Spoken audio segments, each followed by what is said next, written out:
Radio, 7 to 9 a.m. weekdays. This news report is brought to you by New Schools for New Orleans. I'm Amber Payton with BIN News Now. Thousands marched in Los Angeles on Labor Day with Black Mayor Karen Bash joining union members calling for workers' rights. We celebrate working people, the working people that take care of us every day, that make our city run. They criticized the Trump administration for weakening unions while the White House insisted President Trump is putting American workers first. The father of Lil Nas X is speaking out after the rapper's recent arrest. Robert Stafford tells the Sunday Times his son feels pressure to keep succeeding, providing for family, and cope with his mother's addiction. Lil Nas X was arrested in Los Angeles last month after being found in underwear and cowboy boots, later facing 4 felony charges. And a statue of Bass Reeves in Muskogee, Oklahoma has been vandalized. The monument installed at the Three Rivers Museum earlier this year was damaged when someone cut off the bronze baton sometime in the past 2 months. Reeves was the first black deputy U.S. Marshal. Get BIN News Now on demand 24/7 on the iHeartRadio app. Join New Schools for New Orleans, All-State Sugar Bowl, and Entergy New Orleans in recognizing and celebrating the Teachers of the Year at our 4th annual New Orleans Excellence in Teaching Awards Gala. The gala will take place Saturday, November 1st at the Ritz-Carlton Hotel. This year's gala will feature New Orleans legend DJ Jubilee. Don't miss out on this intimate celebration supporting our New Orleans public school teachers. Tickets can be purchased on our website, newschoolsforneworleans.org. Good morning. Wake up. The Good Morning Show. Good morning. On WBOK.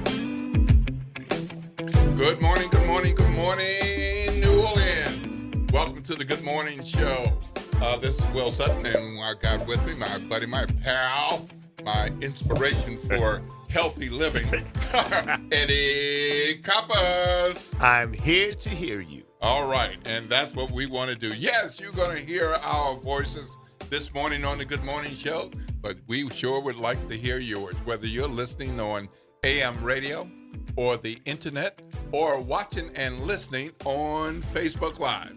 The talk line is 504-582-9422, 504-582-9422. And we've got quite a show lined up for you today. And oh my goodness, there's going to be quite a number of things that you're going to want to stay tuned for. I know it's just after 7, and some of y'all got some places to be at 7:15 and 7:30.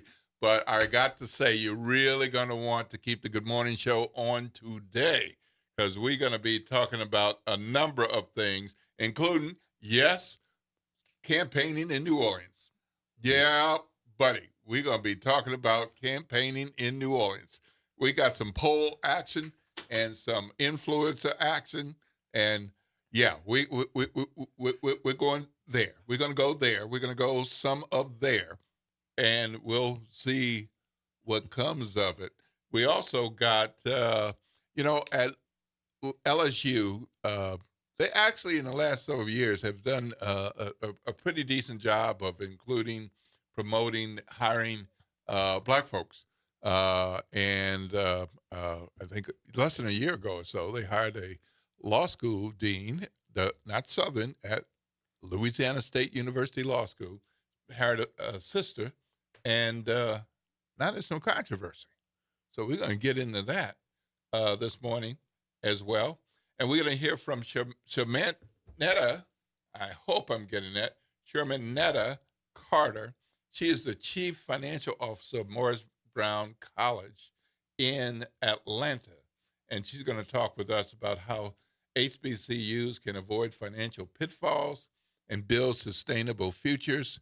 And what better person than somebody who's the Chief Financial Officer of Morris Brown, which over the last decade, 12 years, 15, 20 years, has seen its share of financial troubles, accreditation troubles. But she's got a plan, and we're going to hear for her what's happened at Morris Brown and her plan and her dreams and hopes for other HBCUs so they can move forward and be fiscally sound. We also are going to hear from Dr. Silas Lee a little bit later on. You know, we got these polls coming out. It seems like every week to 10 days now we got a poll. Well, Dr. Lee did a poll, so we're going to talk to him about what he found in his poll. So that's going to be in the 8 o'clock hour. But meanwhile, we got quite a number of other things to talk about. You looking forward to today, Chief? Oh, very much so. When you think about New Orleans right now during election time, it's one of the best times of the year for me personally because I'm always excited about change and about evolving as a community. Yes. Now we have to be extremely circumspect when we pick our candidate because a lot of people tell you what they want to hear, but do their actions in the past justify their words that's coming out their mouth? So we have to be very sagacious, very sagacious and perspicacious as voters when we're listening to them. So, I'm looking very forward to this poll that Dr. Lee, a very good friend of mine, there's a little joke about Silas. He was working for the mayor of Sidney Bartholomew when I was his bodyguard, and I was teasing him because we was ribbing each other. And the mayor said, you and Silas pretty close. Was he teaching at St. Aug when you was there? I said, no, me and Silas was at St. Aug together. You're right. What?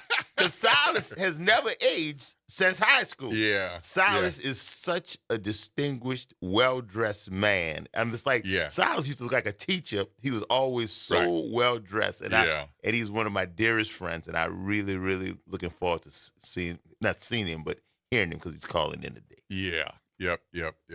And those of you who regularly listening, you know it's time. It's that time. Yes.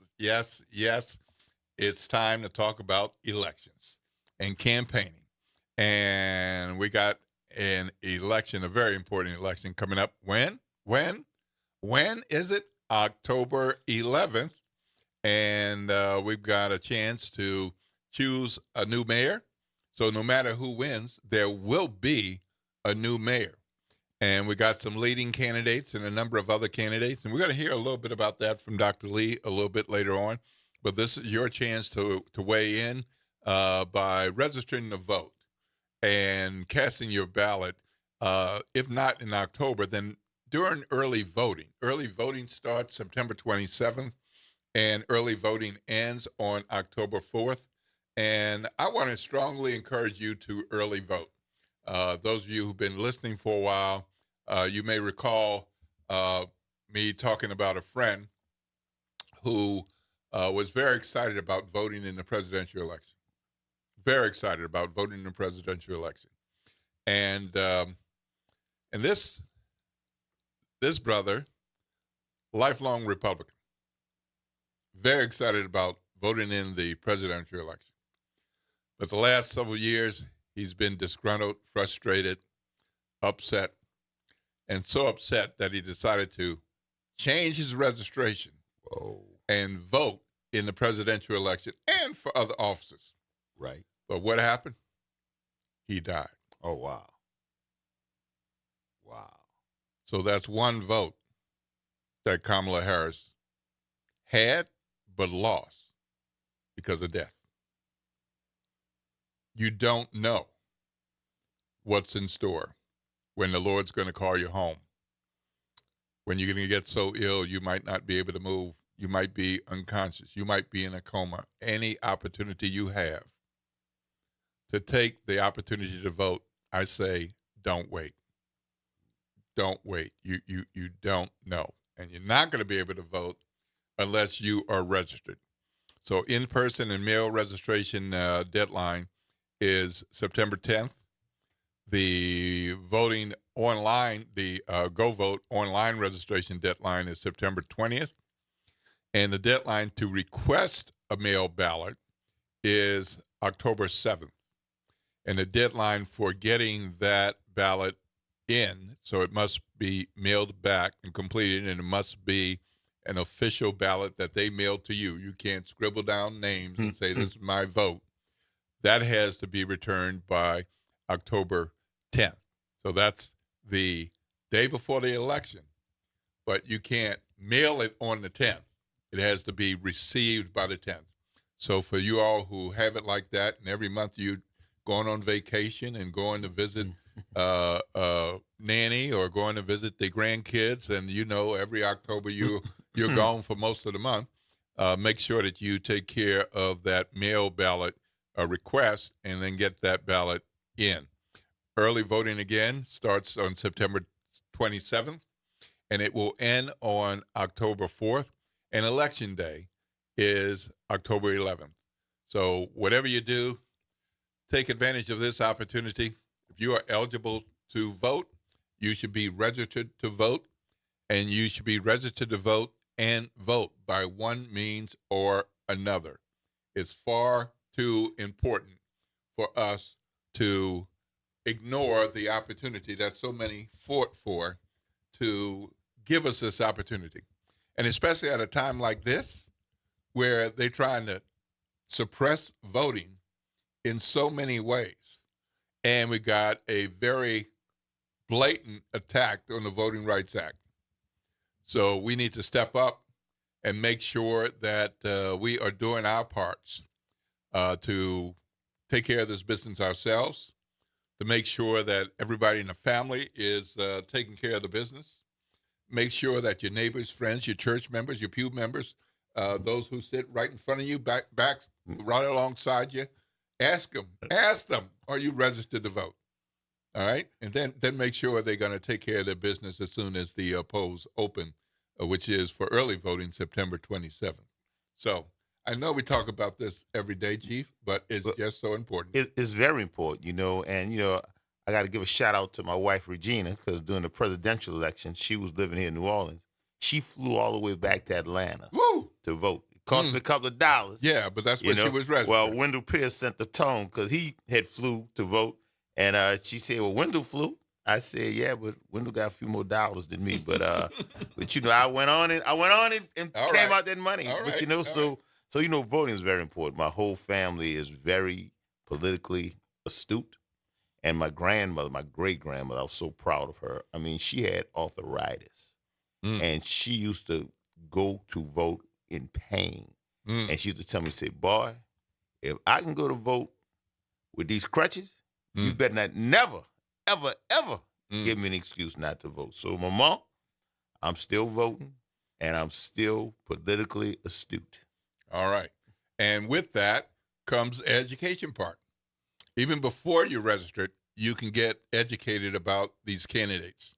And I'm really glad that you mentioned again this morning the idea of checking out the candidates and asking and listening to what they say they have done in the past and what they're going to do. Sometimes we might have folks who say, "This is what I'm going to do. Just put me in, put me in, put me in." But you need to look at what they've already done. But maybe they haven't been in a position to do all the things that they would like to do, and they can do more as the sheriff or the assessor or a district council member or an at-large council member or as mayor. Well, what did you do in the previous roles? And it doesn't have to be an elected role. So what did you do in life, in your career, in your community, at your church? I mean, just yesterday we had a coffee. Well, I had a coffee. Yeah. You had water. I had a water. Being healthy. Still drinking that water. Yep. And I slipped a bit, and I had a delicious cookie. But Big old cookie. Big old But cookie. Chief was very good. Oh, man, he's so disciplined. But it was wonderful that this young lady was sitting at a table nearby. And before she left, she got up and came over and wanted to know, "Are you Chief Compass?" Yeah, that was. That was such a nice moment. Are you Chief Compass? And I point that out not because it was Chief Eddie, but you never know who you're sitting near, Right. who might hear what, who might remember you for whatever it was. And in this case, it was because you did such a good job as police chief. And since then, she was tying in your connection to her mother. Right. A generational thing. Because this young lady, I don't know her exact age, but where was she with Hurricane Katrina? At most, she was a child. A child. If she was born. That's right. You know, and so that's one of those things where, what have you done and what have you continued to do beyond any one title or job? So we need to be asking those questions. You're uncomfortable asking the question, then take a look at what other people are asking, listen to those answers, and get informed about what people are saying they have done and what they are doing. And there are a number of candidate forums and debates. There was another one last night with the primary or quote unquote major candidates. There's another one next week with the Urban League. That's coming up next week. There are others that have been recorded, and you can find those online. And, there are opportunities to get educated. And then don't forget that those are forums, those are debates. But each of the candidates who are running for any office should have platforms or information or FAQ, frequently asked questions, on their websites or on their Instagram. They should be sharing with you where they stand on a variety of things. And one thing I've observed after, going to some of the debates, I think one of the most informative things for me personally, when I wait after the debate is over and I look the candidate in the eye and I ask them specific questions that I'm, interested in. Mm-hmm. They don't have a prepared answer a lot of times when you get them one-on-one, Mm-hmm. and they have to speak from the heart, And like I said, when I was chief of police, I used to go to a lot of community meetings. I had open door policy to the community, and people would come and ask you all kinds of things. So you can't prepare a lot of answers. So they find out who the real you are. Your real you is, Mr. States, please, I'm sorry. So when you look at it from that perspective, because it gets redundant sometimes, these questions that they ask at all these different debates, and it's like the same question over and over. So a lot of times they'll have the same answer, which is nothing wrong with that because they have to be consistent.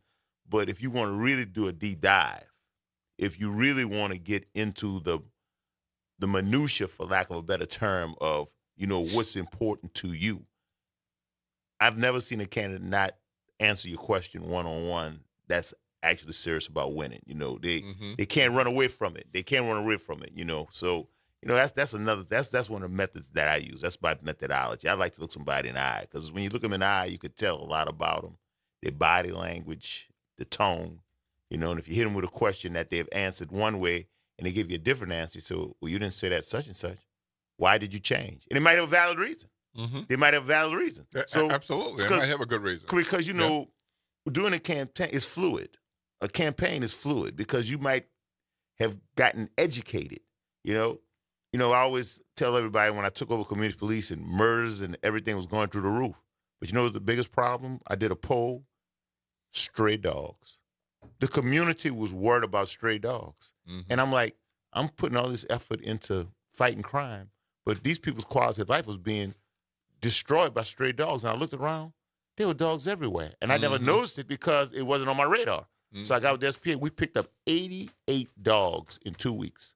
And that won the community over. They said, well, they weren't about what's important to us. And then they started giving us information about drug dealing and different things with law enforcement. So one of the good things is I changed my focus because I got new information. So that's what candidates can do. Yeah, yep. Well, a reminder, folks, that we've got quite the show lined up today. We've got Ms. Shermanetta Carter, the Chief Financial Officer of Morris Brown, and she's got a book called Balancing the Books and Building Dreams. That's a heck of a title. Balancing the Books and Building Dreams. Whew. I think I could use some of that. Oh, very much so. So she's a CPA and CFO at Morris Brown College, and we'll have her on soon. We're going to have Piper Hutchinson from Louisiana Illuminator talking to us about the LSU Law School Dean drama that's going on. And don't forget, we'll have Dr. Silas Lee coming up talking about his poll. One of the things we're working to do here at WBOK is inform you in different aspects of the campaign. and goings-on, and we got these different polls. So wherever possible, if somebody's done a poll and they're willing to provide you and us with information about their poll, that's what we want to do. That won't always happen. Sometimes people are not available or they don't want to participate, and other times they do. So it's an opportunity for us to drill down a little bit more than just the headlines on one poll or another. So we'll be on with the rest of the show and talking to Ms. Carter right after the break. You're listening to WBOK 1230 AM, the station that New Orleans is talking about all day long.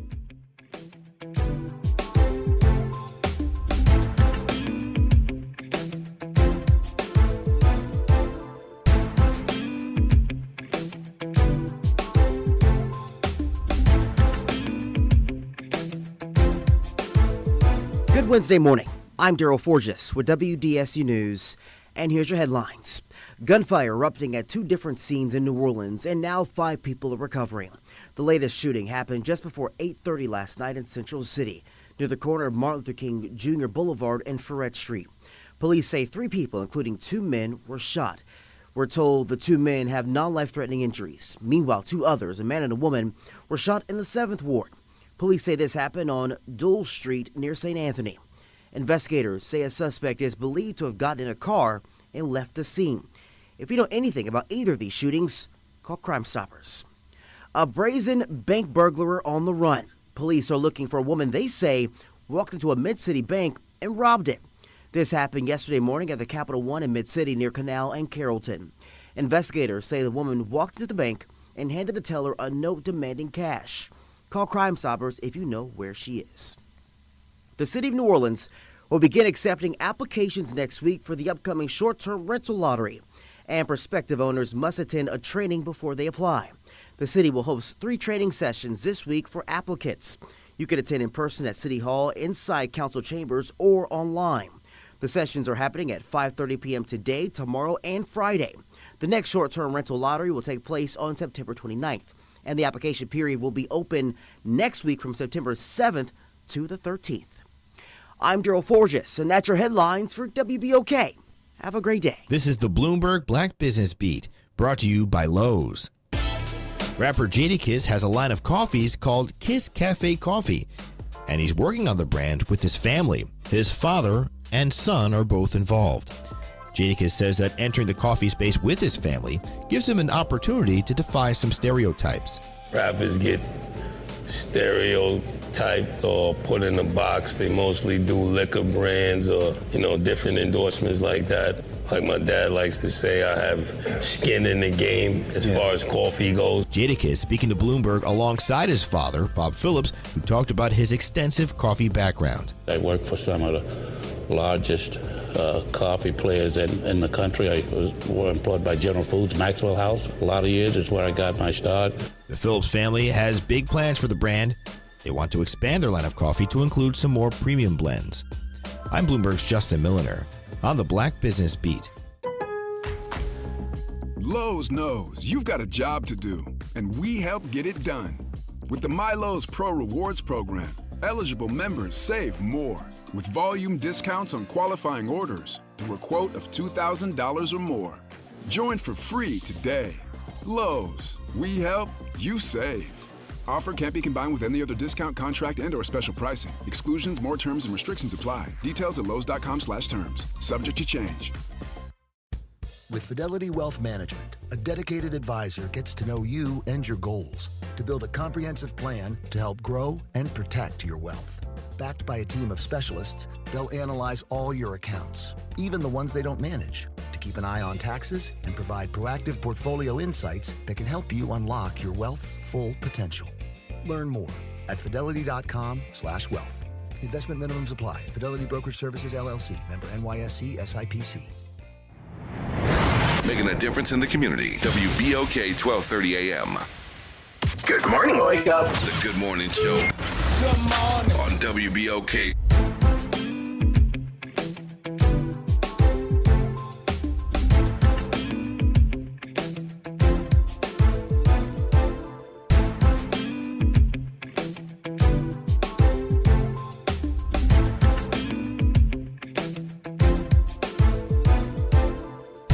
Good morning, New Orleans, and welcome back to the Good Morning Show on WBOK. I am Will Sutton, and with me is, I'm going to let you say your name. Chief Eddie Campos. Oh. I'm here to hear you. All right. So Will and Eddie and Will here to hear what you have to say. The talk line is 504-582-9422. 504-582-9422. We started by telling you about the show today and talking about the very, very, very important issue of the elections and campaign coming up. And we got more good stuff coming for you on the Good Morning Show. That talk line number is 504-582-9422, 504-582-9422. And right now, we've got Shermanetta Carter, CPA, CFO of Morris Brown College in Atlanta. And she's going to be joining us momentarily to talk about her book and Morris Brown and what's going on. Are you there? Here. Thank you for having me. Well, I'm good here. morning to you. This is Will Sutton and Chief Eddie Campos. How you doing there, Miss Carter? Great. Thank you. How are you? I'm doing excited fantastic. to be here. Doing fantastic. Wonderful. So thank you for joining us. Are you in Atlanta this morning or are you traveling? I am in Atlanta this morning. How's Atlanta these days? How's today? Today is a great day. The weather's nice. People are out doing what we need to do to make it happen. All right. Well, we sure appreciate you joining us here on WBOK. This is our Black Talk radio station, and so our community of family listeners are most important to us, and we like informing them with people like you. So we are thankful that you are here to talk with us about balancing the books and building dreams. I love that title. And I know it has an HBCU focus, but I think that can be a family focus as well. Balancing the books and building dreams. And by way of background, tell our listeners a little bit about who you are and your experience. I already told them about the CFO title and your CPA title, but tell us a little bit about your background and how you got to Morris Brown. Oh, thank you for asking. First of all, I do want to acknowledge those two HBCUs in New Orleans, Xavier and Dillard, and I'm excited about the work that you all are doing to maintain those universities in your area. Yeah, and we this radio station sits on the South Campus of Xavier University, and I know. Eddie lives not too far from my dad, and basically a long walk or a very short drive from Southern University, New Orleans, and we both have Dillard University connections because Eddie taught there. My mom and dad met there, so we're HBCU people. Absolutely outstanding. That's the way to do it. But yeah, I am from a little town called Montgomery, Alabama. Oh, please, not that. It's not that small. Not that little. And just a few people Not heard that of Montgomery. Not that all, not that far at all. But yeah, the birthplace of the civil rights movement. When I was growing up, we were pretty much the first generation of students who were going through this integration, even though that civil rights bill may have passed in maybe like 1965. Mm-hmm. It took Montgomery a little while to start integrating schools. I remember my oldest sister, she's 4 years older than I am. Third grade is when she was able to start attending a white school, and a few years afterwards, when we got to elementary school, we were bused. They call it the minority to majority transfer, where we would be bused over to the white schools, and then we would come home back to our communities.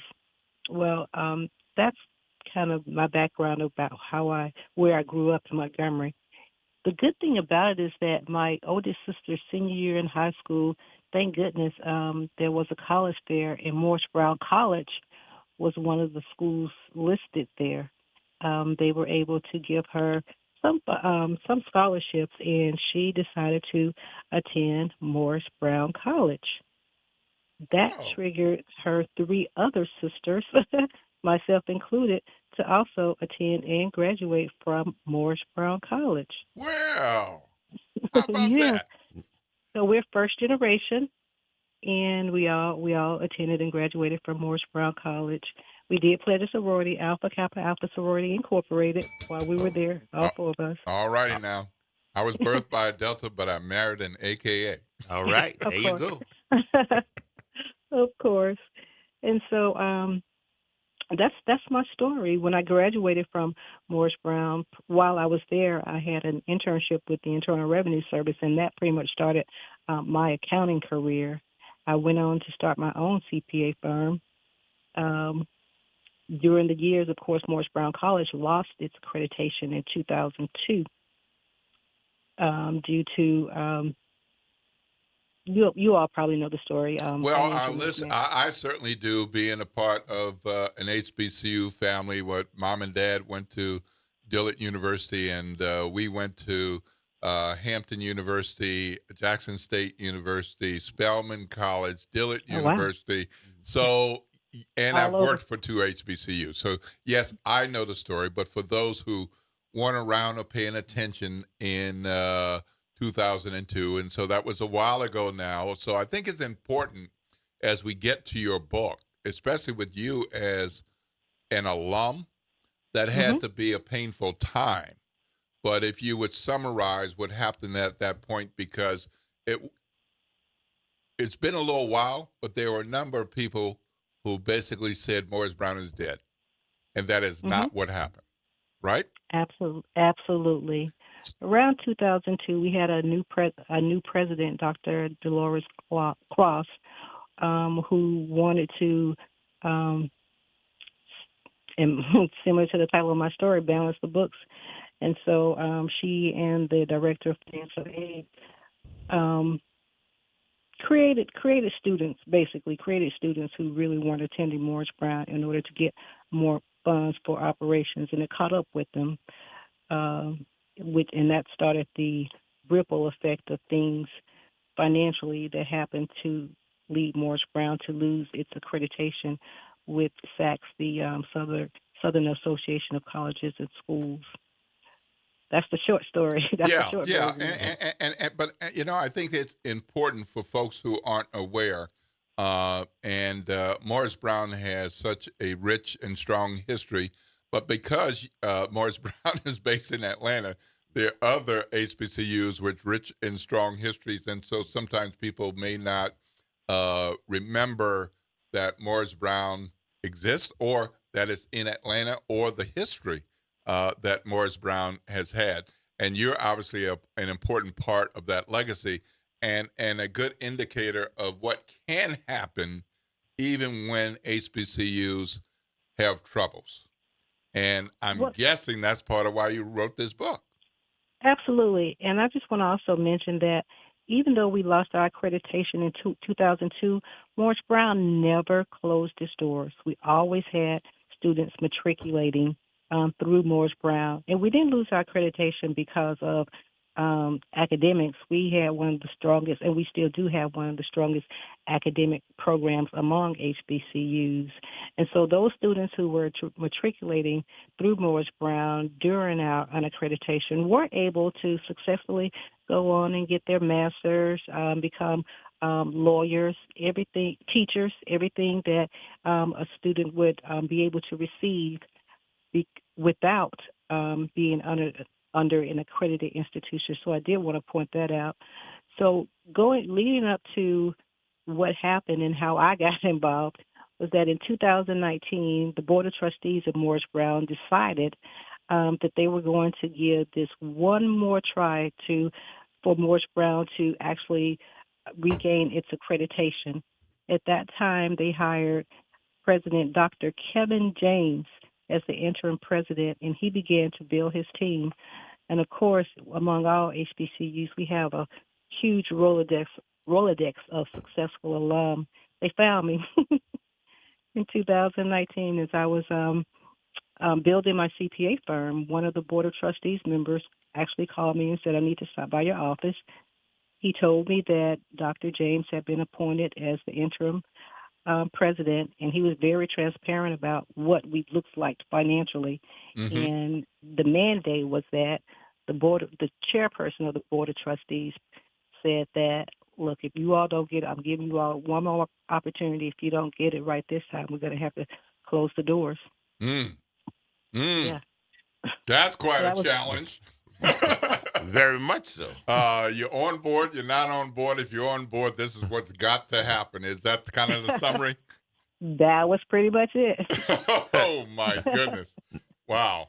And that has to hit you and others hard as alums who love the school, love the institution, but even harder for somebody like you, a CPA, realizing that academics is not the only thing that's important. It's like, what about the money, and do you have your house in order? Absolutely. Yep. So I finally made a decision to help Morris Brown. Well, of course, trying to maintain my CPA firm, but the lift was so heavy. Eventually, I phased out my CPA firm, and I went full time in helping Morris Brown regain its accreditation. Yeah. I sacrificed a lot, but it was worth it because of where we are today. Wonderful.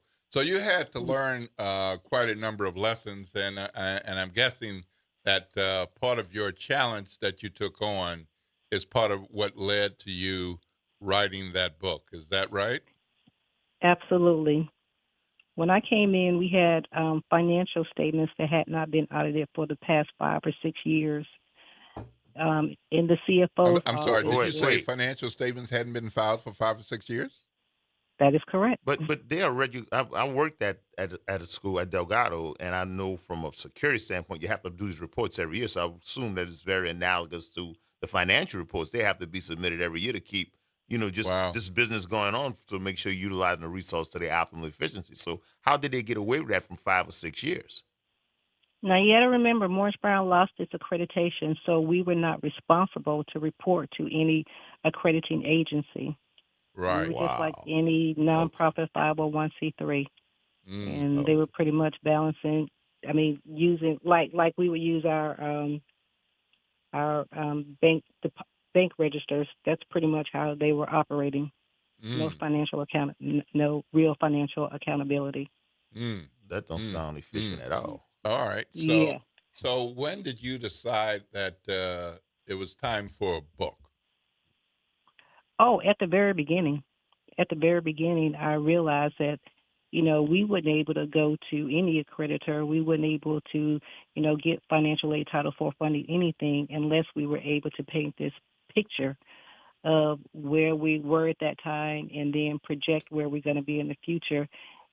So that people could start taking a look at us seriously. We weren't really getting any major donations. Of course, donors they don't want to feel like they're pouring their money into a hole. So we also had to focus on, while we were working on reaccreditation, painting this beautiful picture of how Morris Brown is becoming more financially stable, so that we could even get donors to help us in the cause.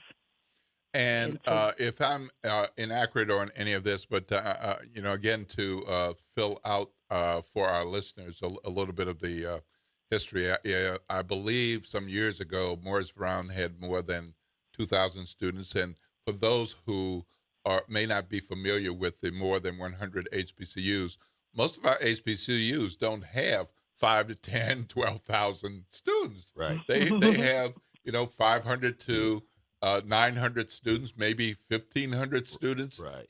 And that's for most of them. And in the context of Morris Brown, at one point there were, I believe, up to or maybe beyond 2,000, went down to about maybe 20 or 40, and been bouncing back since into the hundreds. Is that accurate summary or close? That is absolutely correct. Right now, for this fall semester, we have 517 students. That's a far cry from 20. Exactly. Yeah. So let's get back to this book and talk about the financial pitfalls what you've learned from what Morris Brown has experienced. But the reality is there are a number of our HBCUs that have financial pitfalls. And this book aims to, I'd say, be a warning shot while also providing some education and advice. And you've seen financial pitfalls from a number of ways and different points in your career. What are some of the top 2 or 3 ways that our institutions can avoid these pitfalls? Number one is to be transparent. I've learned through the process that at Morris Brown, the Board of Trustees was not fully informed of the financial operations at Morris Brown College. So what I did when I got there was I made sure that the Board of Trustees was informed every step of the way, giving them the good, the bad, and the ugly, and challenging them to help figure out what our next steps are. Not only inform them, but also get them involved in the transformation process. And then also, another thing is that regarding staffing, they say that HBCUs are poorly mismanaged, but a lot of times it's because the staffing is not where it needs to be, and that's because you've heard the stories of how HBCUs are underfunded, especially those land grant institutions.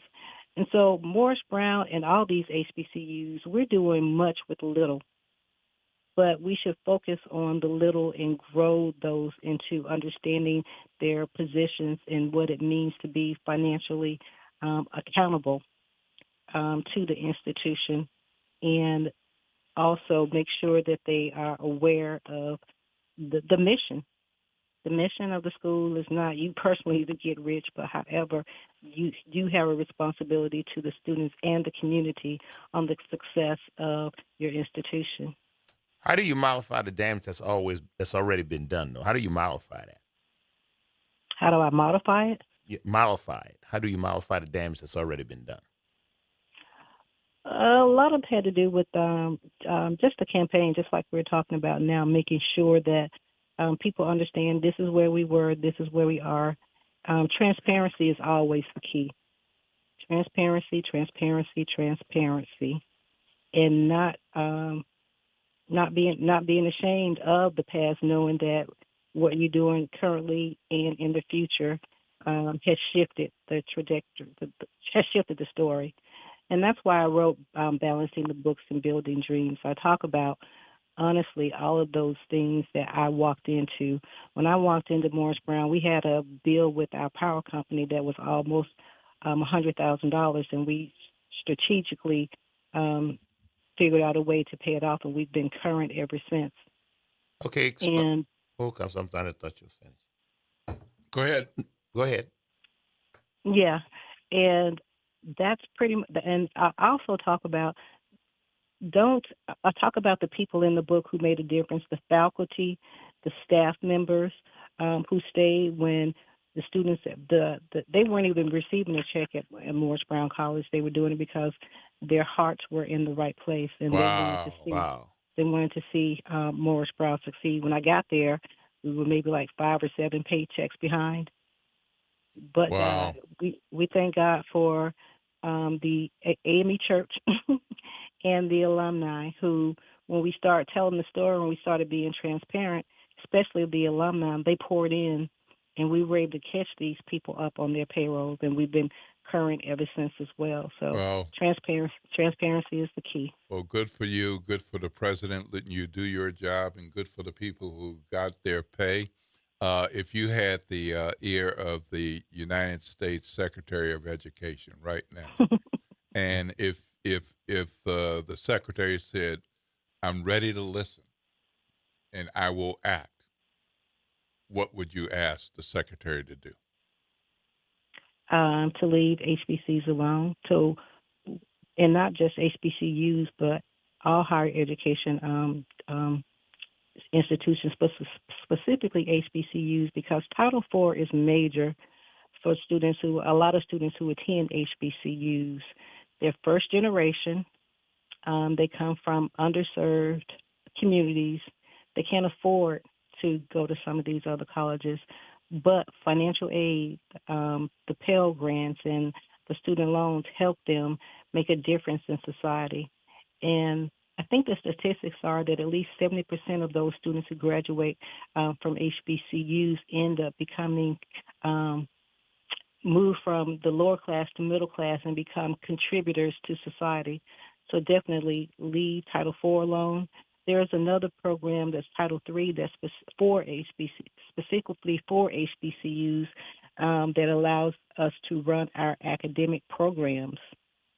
Don't cut Title III, and so that we can continue to grow our academic programs and produce successful students who are contributing to society.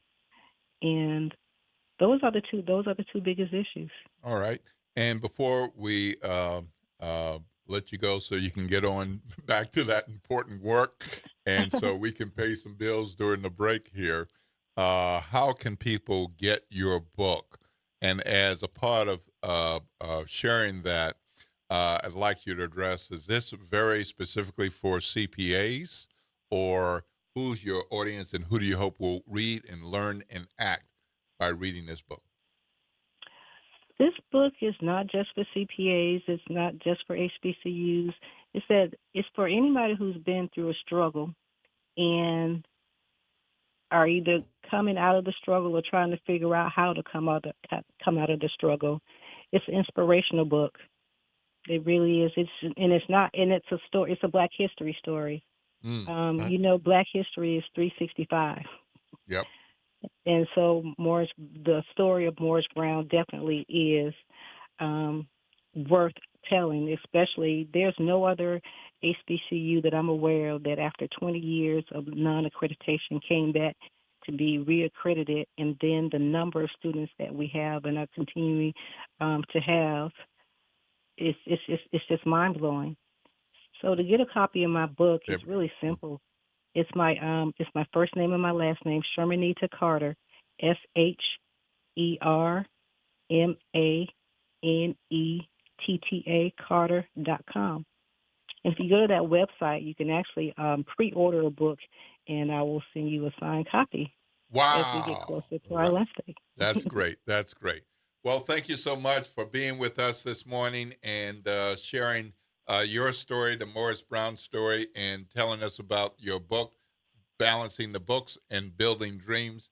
I am sure this is going to be very helpful to a number of folks, particularly HBCUs, but academic and financial leaders of all kinds. So again, thank you so much for joining us here on the Good Morning Show. We wish you the best of luck. Happy to hear that you all are beyond 500 students and growing. Having followed the Morris Brown story, I know that is a big deal. And I'll say this, and if I'm wrong, you tell me, but Morris Brown is one of the most affordable HBCUs you can find. That is correct. Okay. All right. Well, thanks again, Ms. Carter. We appreciate your time. This is WBOK, 1230 a.m. The talk line is 504-582-9422, 504-582-9422. We're going to go to break, and we'll be back talking about news and information you might want to know.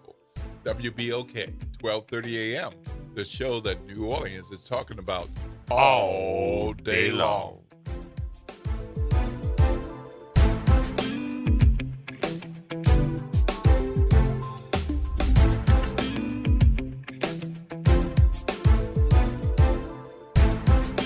This is your news update for WBOK from WDSU. For all your news and weather, watch WDSU News, New Orleans' leader in live, local, late-breaking news. Today at noon and 4 p.m. Mostly sunny and dry today with only a spotty shower expected. Highs climb into the upper 80s to near 90. Lower humidity inland, but still muggy along the coast. Tonight, mostly clear and quiet, lows into the 60s and 70s. And then Thursday, expect another dry day with highs into the 90s. But comfortable air continues. Better chances for rain on Sunday. From the WDSU First Warning Weather Center, I'm Raven Richard. The New Orleans Jazz and Heritage Foundation is the nonprofit organization that owns the New Orleans Jazz and Heritage Festival, presented by Shell. With the funds generated from Jazz Fest, the foundation invests in Louisiana communities through economic development, cultural enrichment, and free educational programs. To learn more about the New Orleans Jazz and Heritage Foundation, please visit us at www.jazzandheritage.org. LifeCare provides valuable whole life insurance to cover final expenses such as medical bills, burial costs, and unpaid debt. A final expense insurance policy is fast, easy, affordable life insurance that's available to anyone between the ages of 50 and 80. No medical exams, no lengthy questionnaires, and no waiting period. The application process is quick and easy. You can even apply without having to undergo a medical examination. Just answer a few questions and we'll do the rest. With the average funeral cost skyrocketing to $11,000 and Social Security only paying $255, you need simple, affordable peace of mind for you and your whole family. Don't leave behind unpaid expenses that, if left unattended, will burden your family tremendously. Benefits include a guaranteed premium that will never increase, a guaranteed cash value, and a guaranteed death benefit that can never decrease. To find out how you can get final expense insurance with a guaranteed lifetime rate lock, call LifeCare at 800-571-9955. That's 800-571-9955. 800-571-9955. Good morning, Wake Up. The Good Morning Show. Good morning. On WBOK.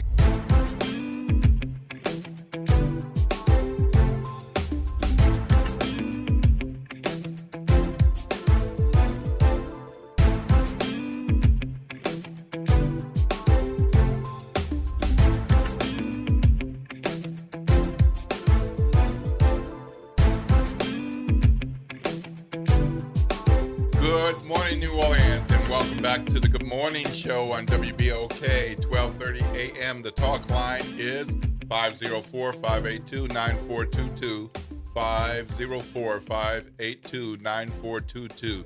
You're listening to the voice of Will Sutton, and with me and hearing this voice, this is Chief Eddie Compass. And you're here to... I'm here to hear you. All right. Chief is here to hear you.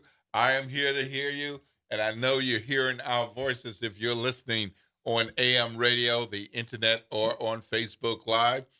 We'd love to hear from you, see what's on your mind.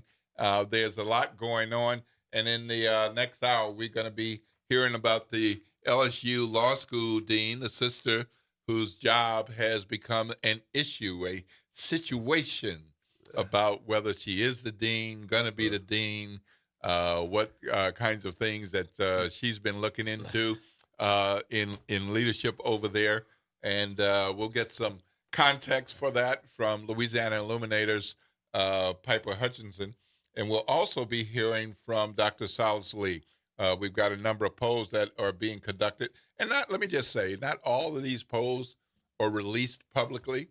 And sometimes there are polls that are released publicly.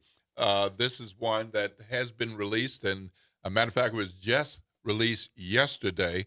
So this is fresh and new. So you'll be hearing the news about that from that, and we'll see what kind of work Dr. Lee put in that, and who financed this poll as well.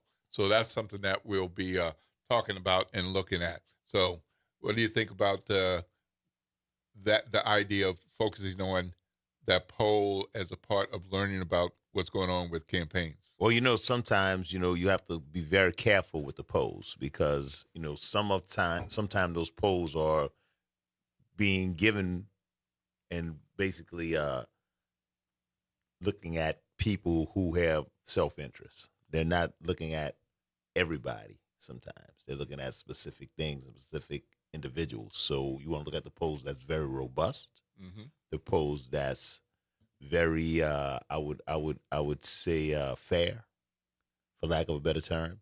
Because sometimes, when you do polls, it sometimes they give a one shot at a very moment in time. A lot of them aren't longitudinal. When you do a longitudinal research design, it's a better indication of trends that happens over a long period of time with consistency. With a one shot, you're just capturing that one moment in time. So when you look at polls, you have to be very careful on what type of, poll is it? Is it a one shot? Is it longitudinal? Who were polled? Is it divided by the rich, middle class, the poor? Does it span the entire socioeconomic scale? Then you look at it from an academic standpoint. Did you basically reach out to people that have college degrees, high school degrees, or whatever? So you want a well-versed poll that's basically encapsulates everybody, the entire population. So we'll ask Dr. Lee, exactly, what was his methodology with the poll, and he'll give us a very astute answer because he's a very astute young man. Yeah, yep. So I'm looking forward to that as well. And, meanwhile, there are other things that have been in the news and are in the news. And that includes that we've got a tribute that's going to be coming up. I don't know if you've heard about this, Chief, but there's going to be a concert on Saturday, September 6th. Okay. Have you heard about this? I have not. Give me some information. Let me know. All right. I'm learning things on my own show. Well, not my show, our show. Our show. So it's Louisiana. Well, we're informing each other as we inform the listeners. So the Louisiana Philharmonic Orchestra is having a super special show in just a few days. So this is going to be a tribute to Ellis Marsalis Jr. Oh, wow. A tribute to Ellis Marsalis Jr. That's going to be at the Orpheum on Saturday, September 6th. So Wynton Marsalis won't be there, but the show will include his Swing Symphony that will be performed by the orchestra and Delfeayo and Jason. That's an iconic family. Isn't that something? Man, and it also will include the Fourth Autumn. For those of you all who are familiar with the elder Marsalis, that was one of his fabulous compositions. So Fourth Autumn will be played as well. And there will be a Leonard Bernstein piece performed as a part of the show. A lot of times, if you have a Marsalis, right, it's going to be a good show, right? With one, then you get two or three. Oh my goodness! Yeah. And some of their music. It's that's going to be a fabulous show with Branford Delfeayo and Jason joining the orchestra of 67 musicians. Man, that's incredible, man. Like music. My father was a professional musician. He played with James Rivers, and he put a trumpet in my hand when I was 6 years old, and I'd regret every day I gave him that trumpet back and grabbed the football because all I got is a bunch of broken bones. But, yeah, right. But music is incredible, and it's like as I got older and I became friends with Wynton. Wynton is just so incredible, and I know he was nurtured and groomed by his father, and it's like that whole family though. They're one of the most talented group of musicians in the entire nation, entire world, and they're right here. So we're very blessed and fortunate. So that's really going to be a great concert. That's going to be a great concert. Yeah, Daddy Ellis died in 2020 in the COVID pandemic and died of COVID-related complications. He was 85. And going strong, still playing. Oh, yeah. Still teaching. Yeah, still teaching, playing, had an impact on so many musicians and so many students in big ways. Yeah. But we lost him, but his music lives on. His legacy is living on through his musician sons.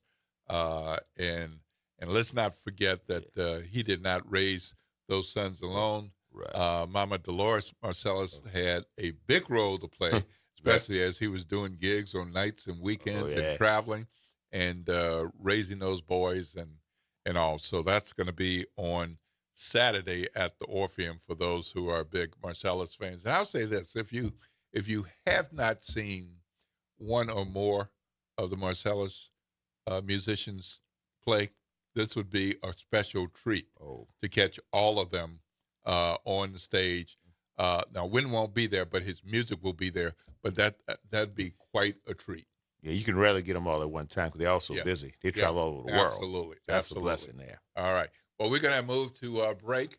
And after the top of the hour, we'll hear from Piper Hutchinson, reporter for the Louisiana Illuminator, talking with us about the LSU Law School Dean situation and see what's going on there. You're listening to WBOK 1230 AM, the station that New Orleans is talking about all day long.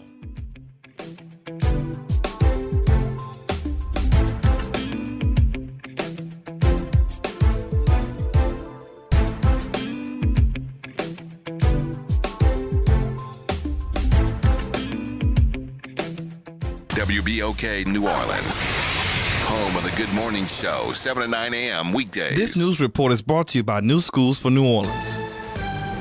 I'm Bree Wood with BIN News Now. Thousands marched across LA for Labor Day demanding stronger worker protections and slamming President Trump for weakening unions. I wanted to be out here to send a message that the working class deserve to be respected. The White House responded saying the president is, quote, finally putting American workers first. Black residents of St. Louis are demanding justice after the U.S. Army admitted to secretly spraying toxic zinc cadmium sulfide in their neighborhood during the 1950s. Black Representative Wesley Bell is backing calls for compensation as survivors link the exposure to long-term health issues.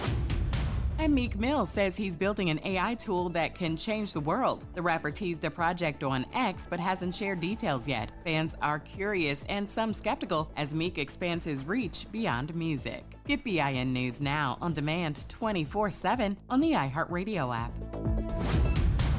Join New Schools for New Orleans, All-State Sugar Bowl, and Entergy New Orleans in recognizing and celebrating the Teachers of the Year at our 4th annual New Orleans Excellence in Teaching Awards Gala. The gala will take place Saturday, November 1st at the Ritz-Carlton Hotel. This year's gala will feature New Orleans legend DJ Jubilee. Don't miss out on this intimate celebration supporting our New Orleans public school teachers. Tickets can be purchased on our website, newschoolsforneworleans.org. Good morning, wake up. The Good Morning Show. Good morning. On WBOK.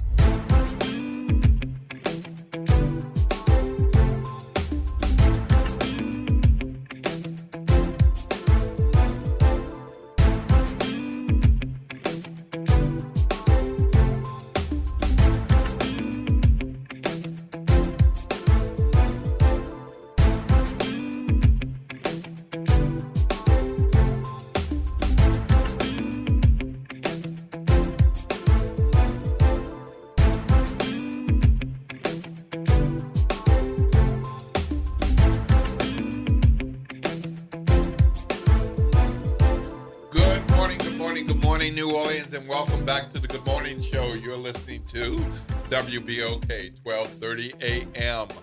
The talk line is 504-582-9422, 504-582-9422. Yes, you're hearing our voices this morning, as you always do when the Lord blesses us with another day. We're thankful to be here today. So my name's Will Sutton, and with me is Chief Eddie Compass. And right now, we're going to hear from Piper Hutchinson, ace reporter with the Louisiana Illuminator. Good morning, Piper. How are you? Morning, Will. I'm doing great. Thanks for having me on the show. Well, thank you for making time for us. You have been busy with multiple stories.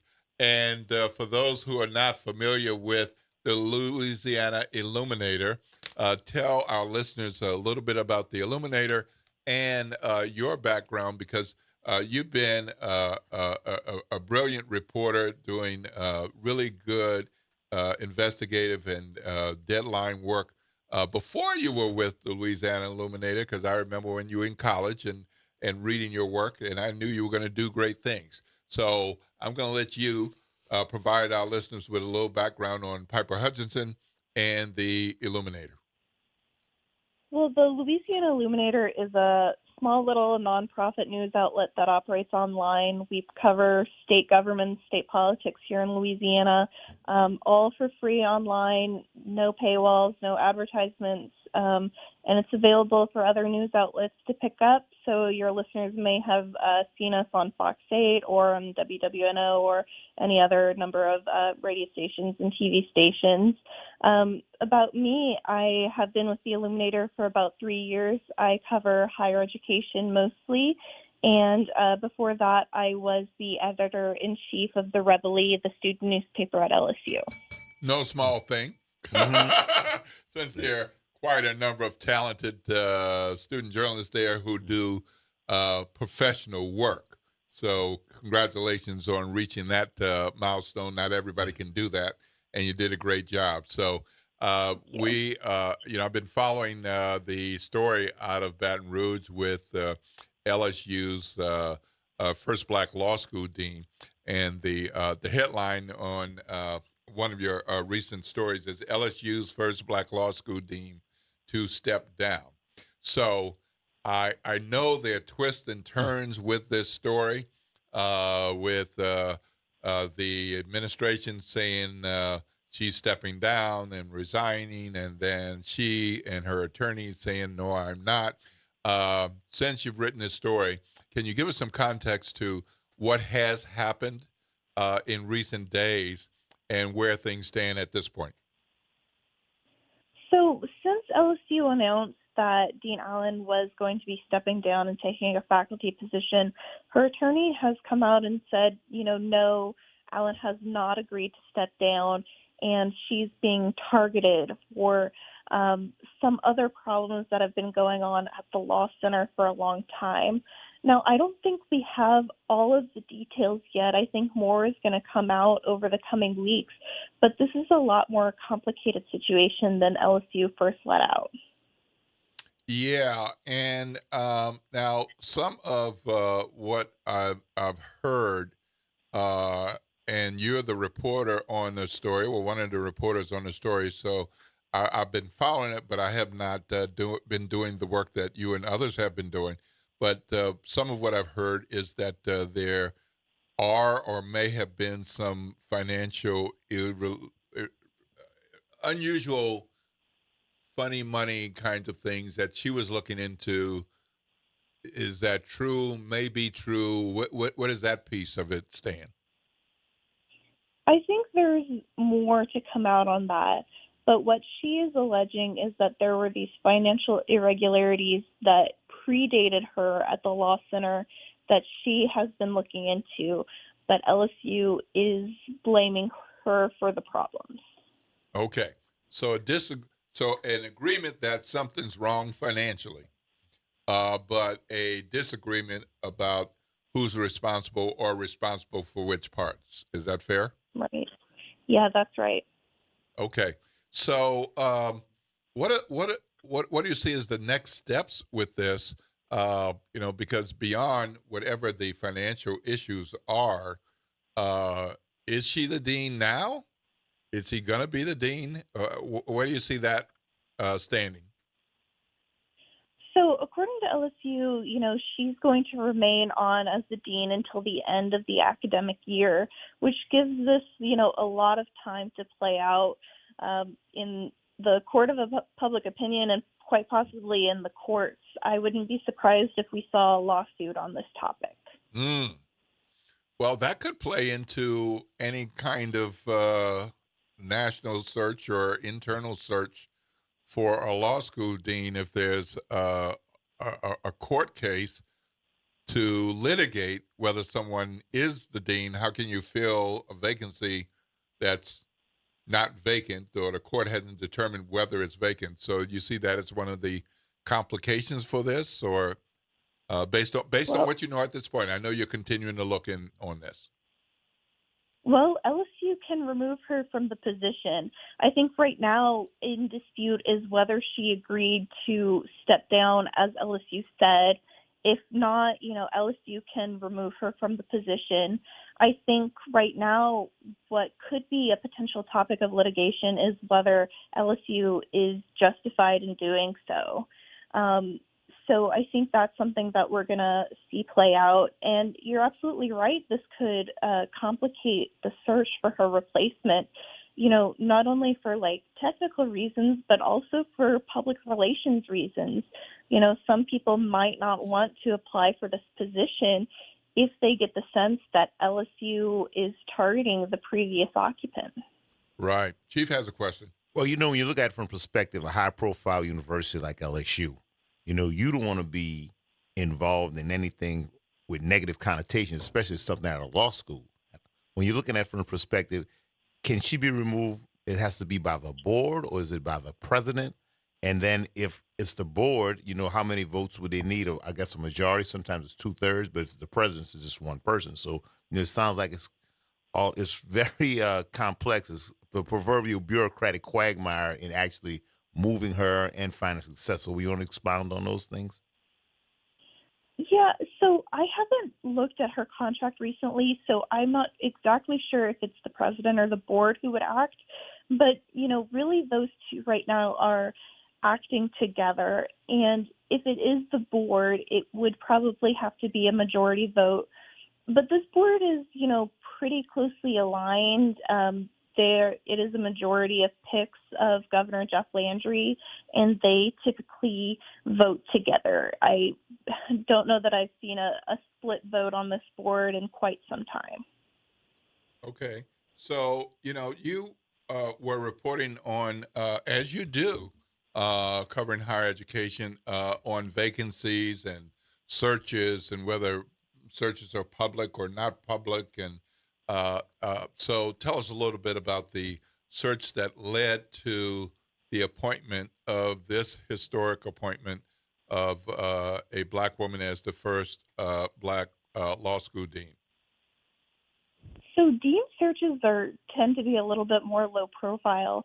I know that there was a search committee and a search firm that was brought on. With dean searches, there's typically more academics and more faculty who are involved in the search process, whereas you compare that to the presidential search process that's happening at LSU right now. Those committees tend to have fewer faculty and staff. I think there are 2 professors on the current search for the presidential search. But by all accounts, it seemed to be a pretty standard search. Okay. And this was historic and a pretty big deal when she was selected. Can you describe what the environment was like, what the atmosphere was like before this most recent controversy?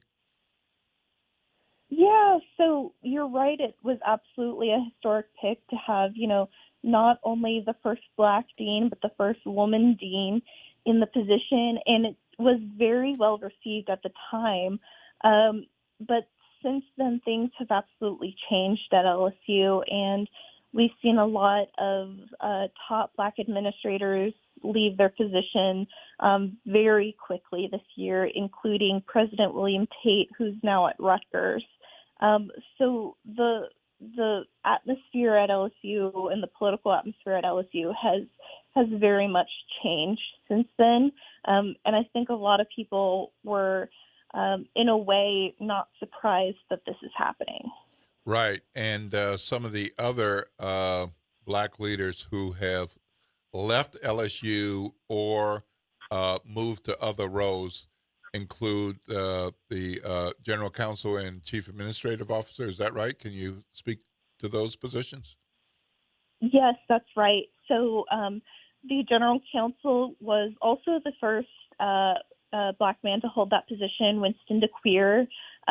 He was, asked to leave that position and stepped down and took a visiting professor position at the Law Center for 1 year.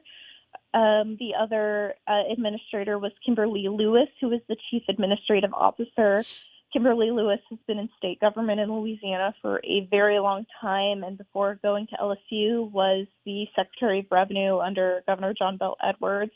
And she was asked to step down from her position, and she has since accepted a job at Rutgers under William Tate, the same job.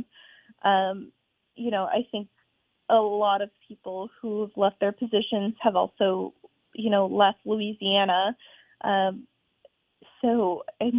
If this continues to stick with Dean Allen, I would not be surprised if she also decides to leave.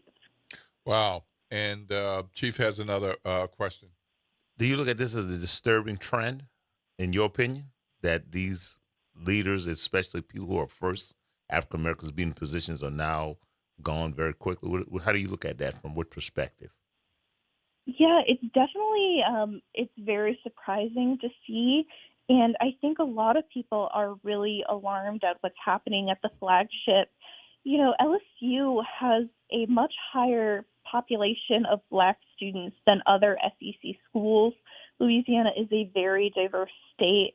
So a lot of people are very alarmed that there are so many top Black administrators. It looks like kind of being run off from the university. And I think a lot of people are very concerned about that. Okay. Well, what was the tangible gauge that they used to basically determine performance in these positions? Was it just capricious, arbitrary, vagarious? So it was something that was throughout the university, whereas basically the people in those positions were held to the same standard. Do you know? So the positions, that have thus far been vacated, these were people who directly reported to the president, and we don't have a whole lot of insight into what their performance really was. If you look at somebody like a professor, you can go in and request their performance evaluation, and you can see, these people were meeting expectations or they were not. But in these, more unique, more upper administrator positions, there's just not a lot of information because their performance is very subjective and determined by the president.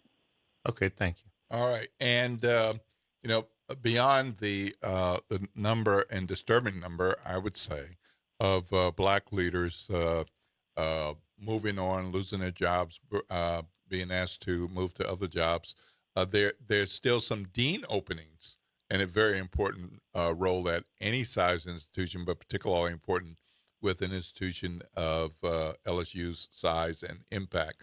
So there's some other dean posts that are open, correct? Right. There are 3 dean posts open, and the provost position is open. So there are a lot of empty administrator positions at LSU, not unlike the position that the university was in, 4 or 5 years ago before William Tate took the job. So there's just been a lot of cycling in and out at LSU, and that is typically not good for the health of a university, especially a major university like LSU. Well, does that complicate things with looking for a new president? Or, will they, keep things flowing with interim this until there's a new president? Or is there any indication that some of these positions might be filled? No, I wouldn't expect any of these positions to be filled until there is a new president selected. The search committee is hoping to have somebody picked by the end of the year and installed in the spring semester, and then they will start hiring some people. But these searches take a long time.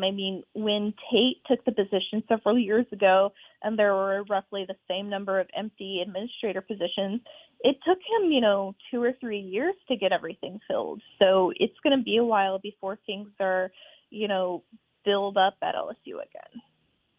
Okay. Well, thank you very much for making time for us. This has certainly been helpful and enlightening to hear your perspective as a reporter covering this important story. And I suggest that for those who are interested in this story and others, that you follow Piper Hutchinson's coverage at the Louisiana Illuminator, online, free, no paywalls.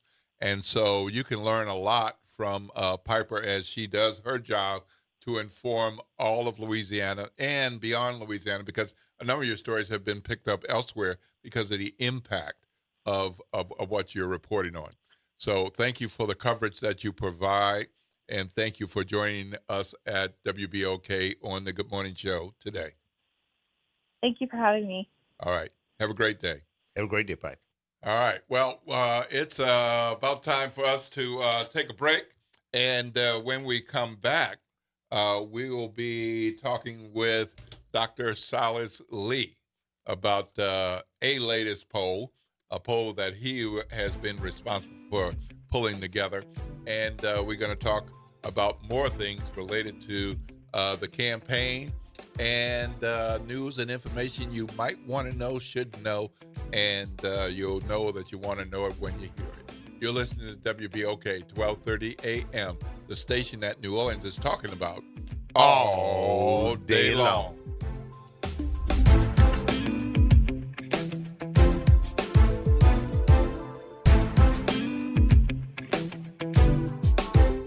Good Wednesday morning.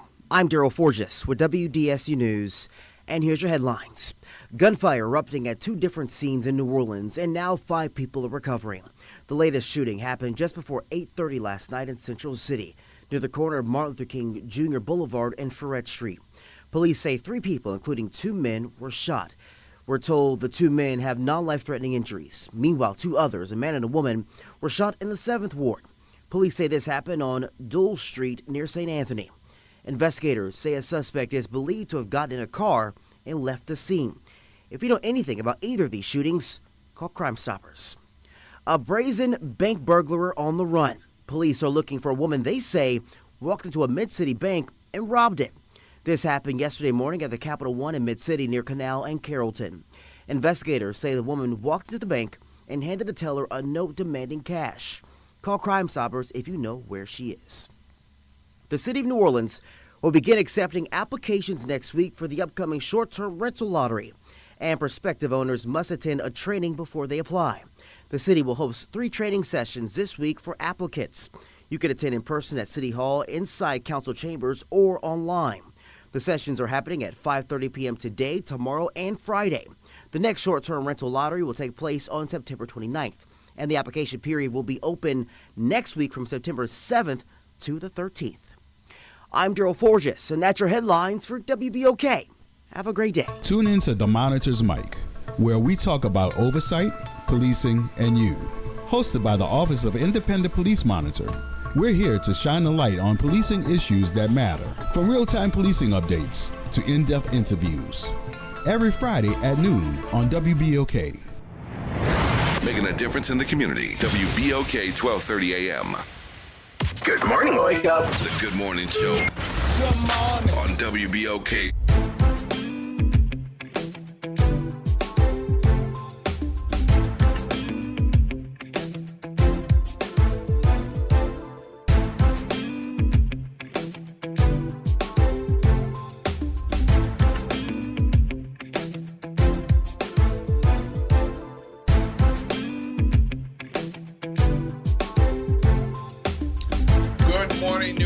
And welcome back to the Good Morning Show on WBOK 1230 AM.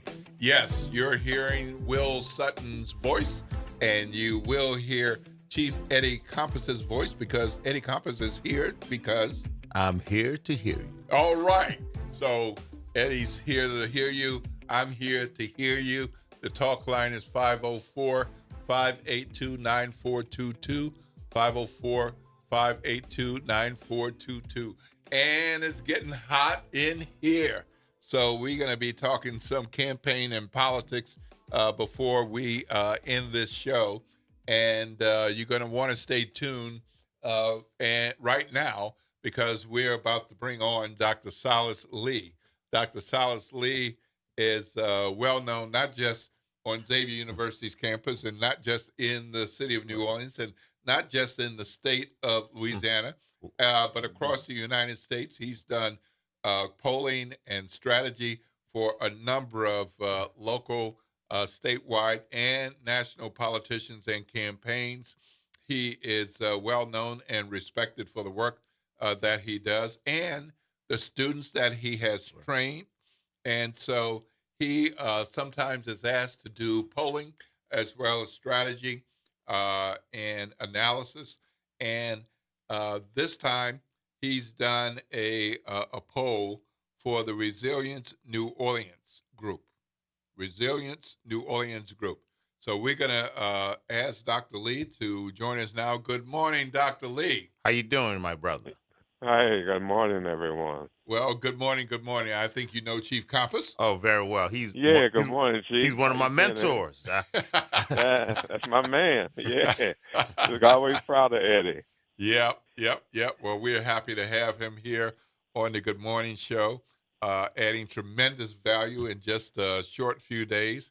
And it's been 3 weeks. Yeah, I mean, right. I mean, it's like great. And I mean, not even a month, and the value is like amazing. It's great. And speaking of value, you provide so much value year in, year out, no matter whether they're elections or not. People have so much respect for your work. So let's dive into this most recent poll in the context of there being a number of polls. So before we talk about the poll that you did, can you talk about the world of politics and campaigns and polls so our listening audience can hear from you based on your experience about their polls that we never hear about, their polls that we know exist, but we may not know anything other than one or two key points, and their polls that are made public, but the client decides whether those are public. Can you just kind of give us that background and context before we dive into this latest poll that you handle? Yeah, sure. Well, public and private polls, and the public polls you see quite often, they just track the horse race, we call it, who's ahead, who's behind, critical issues, maybe track issues in terms of how candidates might fare in reference to resolving some issues.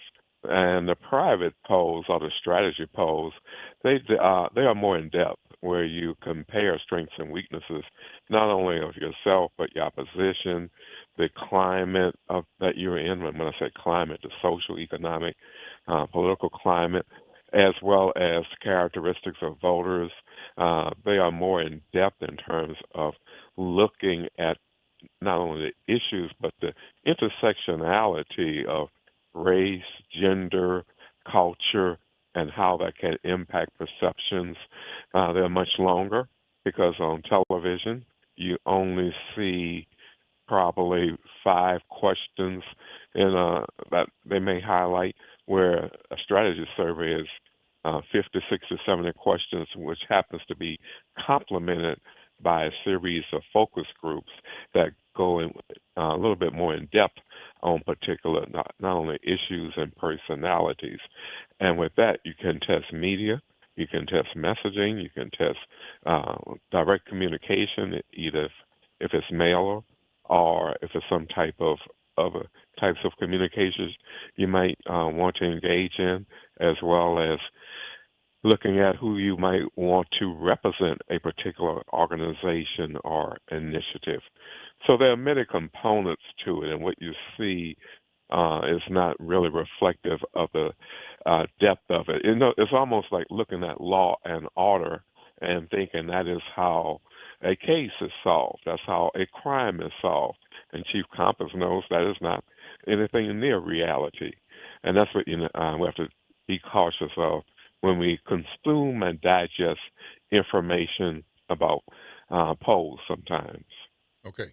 When you do the sample size, Dr. Lee, do you look at it from a socioeconomic standpoint, or you do a cross section of people from all facets of the socioeconomic scale, or you just target one specific group? No, you have to have a representative sample, meaning that it reflects the composition of the population. So if we're doing a study, a poll in Houston, Texas, the sample would reflect the composition of the population in Houston by not just race, but gender, as well as social economic characteristics. And the social economic demographics of Houston, completely different than the social and economic demographics of New Orleans. So you have to be cautious about creating a sample that is representative of the population. It's like asking someone to do a sample of people who watch football games, but you exclude the people who actually watch football games, and that would not be representative. And the other thing I need to be tell people to be cautious of, you have a lot of what we call internet polls and text messaging polls.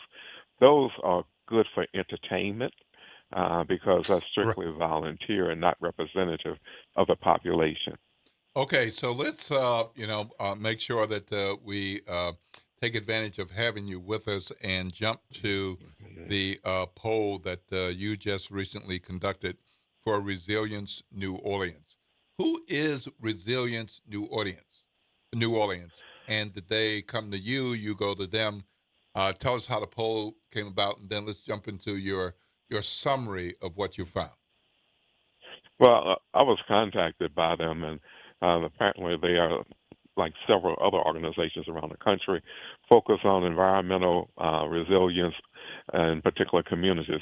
Here in New Orleans, when we say environmental resilience, we're talking about several components, and that means the ability of communities to recover from any type of disruptions, environmental disruptions that could be by weather in particular, or some other event that can be disruptive to the social and economic environment of a community. And in this particular case, there are several components to resilience. It's naturally the condition of the streets, drainage, flood protection. All those are issues that really, and electricity too, that relate to the ability of the city to recover from any type of environmental or event disruption. And let's stick with the streets for a minute. That's significant because when you look at streets, the fact that every day people drive or they're walking on the streets, and I mentioned in the summary that the streets become more or less of a proxy whereby people judge the responsiveness and the effectiveness of government by the ability to not only maintain but repair and improve the infrastructure, that would be streets and drainage.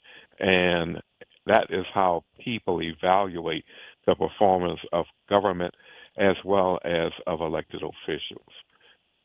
So, Dr. Lee, both of us know you and we have respect for you and we understand the business of polling and we appreciate your summary. I'm going to ask this again.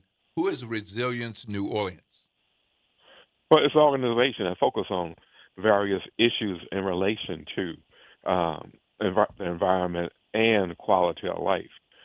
And that would be the best way to put it. And those issues involve drainage, not just sewage, streets, the infrastructure. And that's the physical infrastructure of it, which impacts the social and economic infrastructure of this community. Now, for more information, I think it would be better to talk with the head of it that can give you a fuller explanation. Okay. All right. So what are some of the other things that you found with asking things like, is the city going in the right direction or the wrong direction, and some of the key priorities for the next leader of the city? What did you find? Well, the citizens want elected officials to make environmental resilience, and I use that in a very broad sense, a priority issue, to talk about it, present a vision in reference to addressing environmental resilience. And that would be, like I said, the streets, the drainage, and electricity, because those are the services that we depend on, not only after an event, but every day of our lives. And what we notice in the survey is that overwhelming number, 7 out of 10 people, more than 70%, are not satisfied with the maintenance of the streets and the conditions of the streets, as well as the fact that 70-some% of the respondents said their cars have been damaged due to the poor quality of the streets. are experiencing some type of flooding due to lack of effective drainage. And what we see is that this is having a social and economic impact on the city, which people may not realize. And when I say that, if your car gets damaged and you hit a pothole, you cannot send the bill to the city. You have to absorb that bill. And what the respondent said, do you think that poor maintenance and the conditions in the streets happens to be impacting economic growth and stability? Almost 70% said yes. And more than 60% said due to lack of maintenance in reference to the infrastructure, is impacting their ability to get homeowners and car insurance. I mean, talk to many people today, that's what they have a major concern about, the escalating costs of homeowners insurance as well as automobile insurance. And as you know, a lot of insurers have been moving out of the city, pulling out of the city due to the rising costs of policyholders filing claims. So what residents want in particular is for the city leaders to present a plan and communicate that plan as to what will be done, what's the timetable, and when can we expect some results. And that goes to project management and resources. Now, as you know, we are 6 feet below sea level.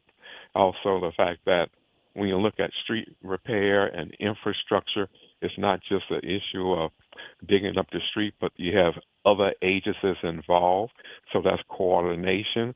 And that is what they want, because when you talk to a lot of people now, there's been sort of stop and go in some communities. Projects started, interrupted, and it might be a year before it is completed, but they are not accurately informed.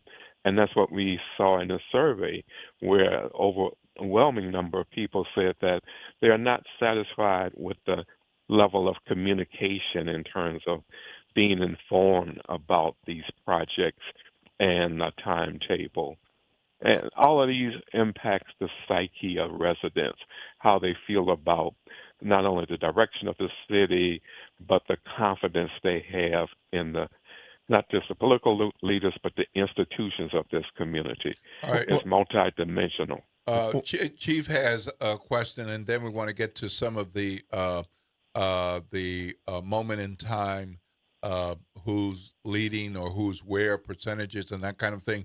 But before we do, Chief has a question. You know, as a community, we hate taxes. We hate paying for things. What was your data as it relates to the city's, resilience infrastructure, their ability to pay for this, what their willingness to pay for it? What did you come up with? That's a great question, because we did ask that in the survey, if they would be, one, should the council make this a priority issue in terms of improving the infrastructure? Overwhelming number of people said yes. Wow. And when I say overwhelming, that would be 70%. Then we asked the question, which is critical: would you be willing to pay for such improvements? And this is the first time respondents were asked that, because it's a question that you ask only if you have a millage or some type of revenue-generating referendum. And what we got was that 60% said they would be willing to pay, 40-some percent definitely, and another 20-some percent probably.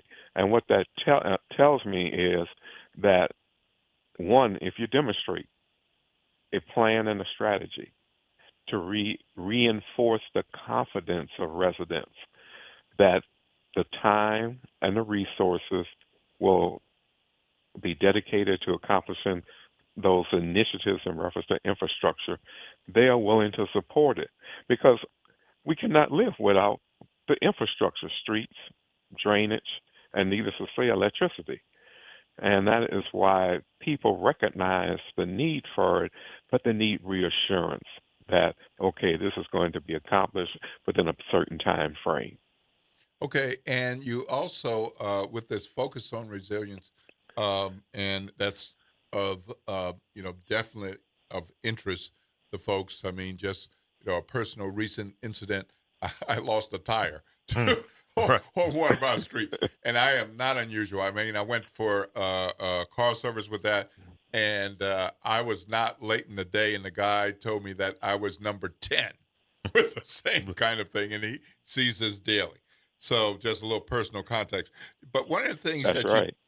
one of the things you did, you looked at the mayoral race and talk about what you found.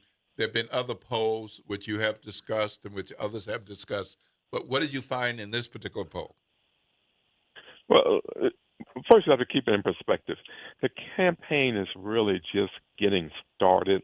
In the minds of political observers, they have been watching closely, but in reference to the average voter, they're just beginning to focus on it.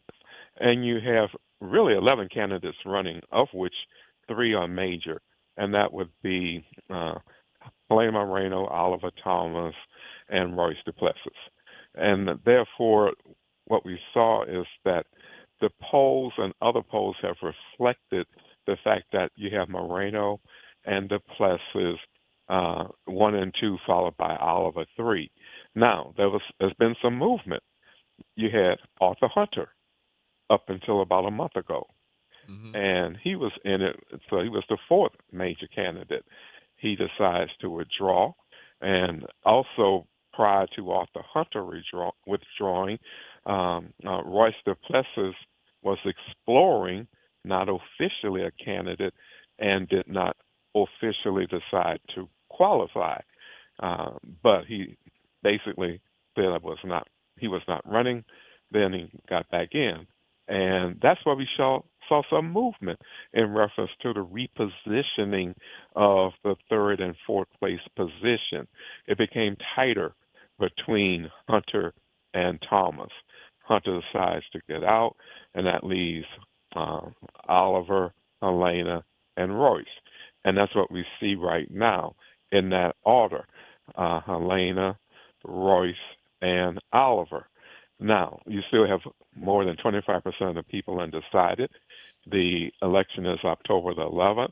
Early vote starts September the 27th, which is about 2 and some weeks away.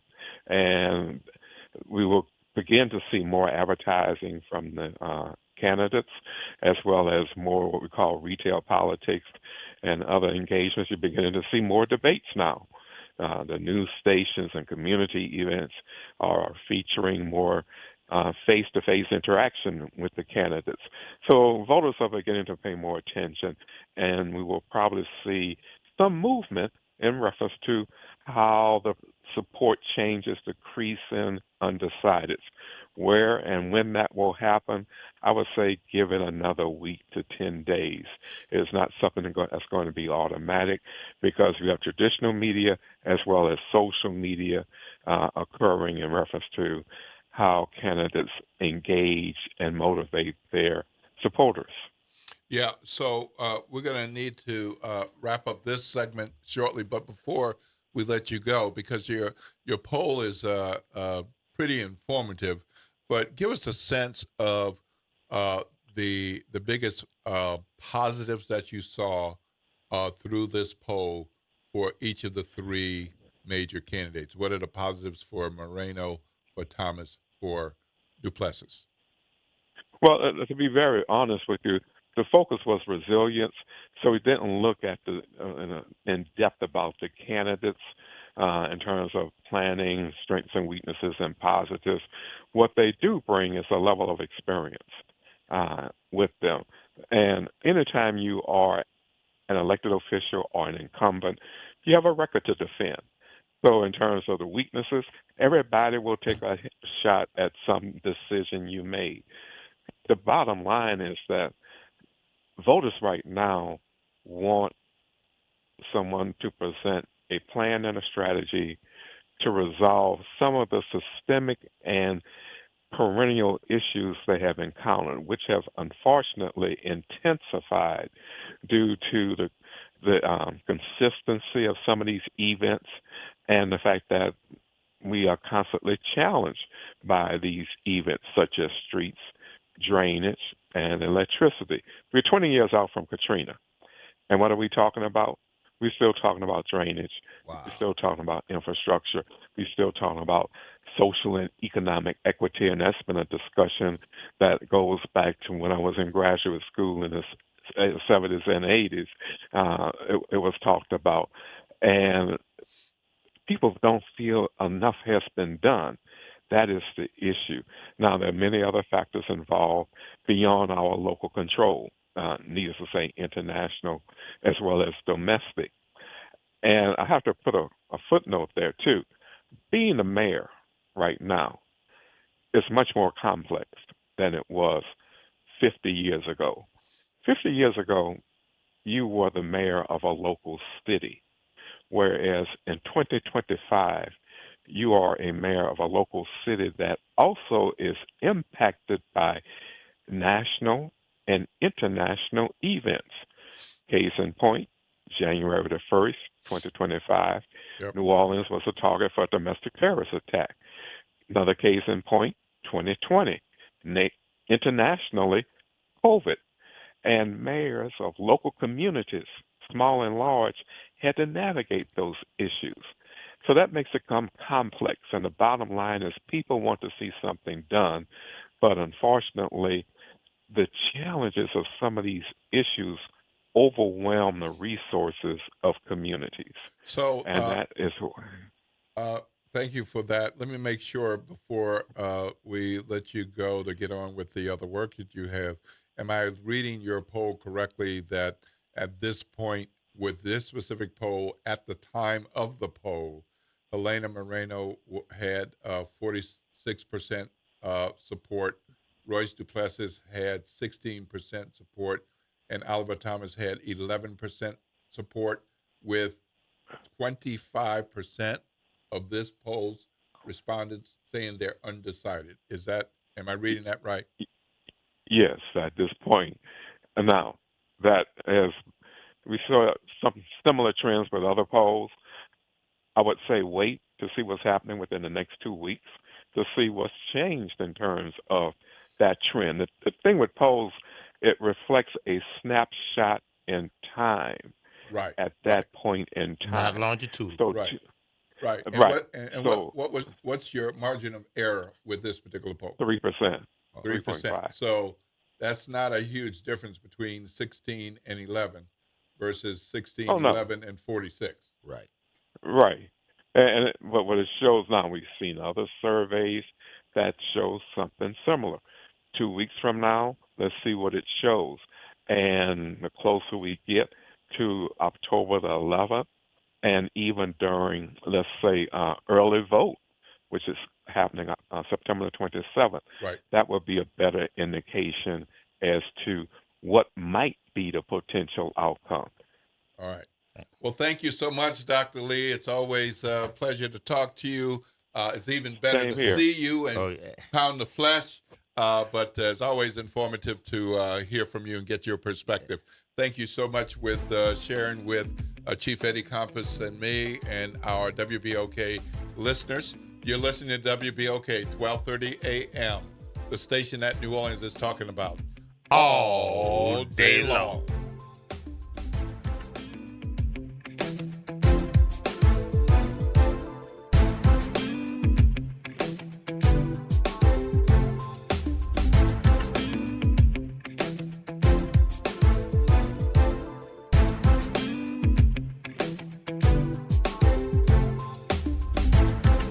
This is your news update for WBOK from WDSU. For all your news and weather, watch WDSU News, New Orleans' leader in live, local, late-breaking news. Today at noon and 4 p.m. Mostly sunny and dry today with only a spotty shower expected. Highs climb into the upper 80s to near 90. Lower humidity inland, but still muggy along the coast. Tonight, mostly clear and quiet, lows into the 60s and 70s. And then Thursday, expect another dry day with highs into the 90s. But comfortable air continues. Better chances for rain on Sunday. From the WDSU First Warning Weather Center, I'm Raven Richard. Hey, everybody. It's Kimber White Dupree. And it's Graylin Bryant Banks from the front porch. We're coming up next. Good morning, Wake Up. The Good Morning Show. Good morning. On WBOK.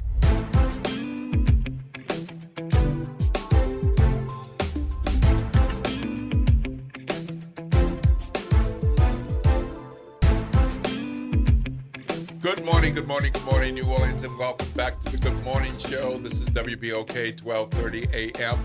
The talk line is 504-582-9422, 504-582-9422. You're hearing our voices. We'd love to hear yours.